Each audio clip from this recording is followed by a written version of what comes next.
Israel's military says it is investigating how a drone launched by Hezbollah struck a military base in the north of the country last night.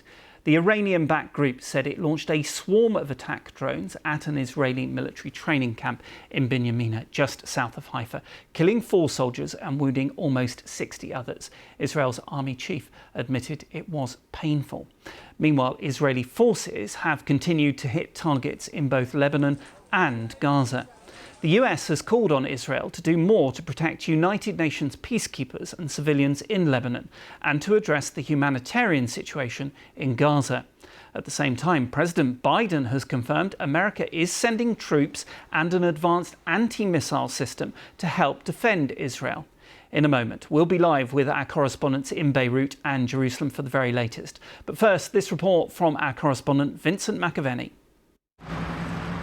The aftermath of what Hezbollah describes as a swarm of attack drones on an Israeli army training camp in Binyamina, just south of Haifa. Many of those injured were in a communal canteen when it was struck. Pictures on social media show a huge hole was torn in the roof. The Israeli Defense Forces say several soldiers were killed and more than 60 were taken to 8 regional hospitals in ambulances and helicopters.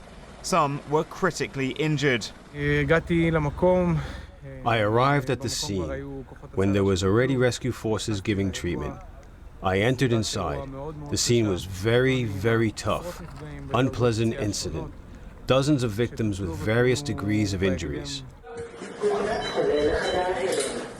Hezbollah said the attack was in response to Israeli strikes inside Lebanon on Thursday.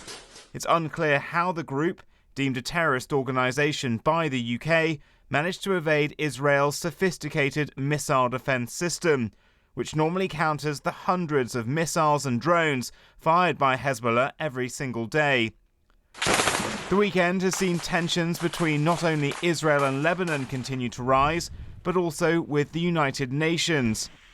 Fierce fighting continued in South Lebanon on Sunday, with the Lebanese Health Ministry reporting 51 people were killed and nearly 200 injured in Israeli airstrikes. The UN also accused Israel of forcibly entering one of its bases in southern Lebanon, breaking down the main gate. Israel says it was trying to rescue wounded soldiers.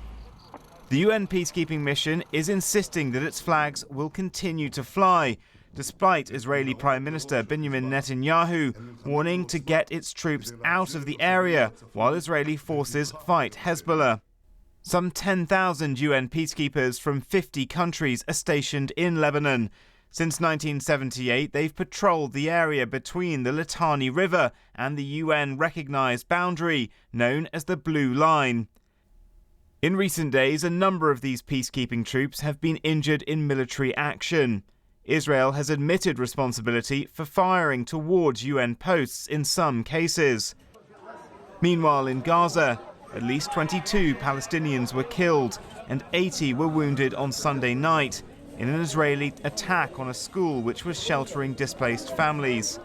Separately, 5 young boys have reportedly been killed by an Israeli airstrike while playing on a street corner in northern Gaza. And all the while, the world awaits Israel's response to Iran's bombardment 2 weeks ago. It's unclear how, when and where they'll strike back, but only that despite fears it could lead to an all-out Middle East war, they will do so soon. Vincent McAvenny, BBC News.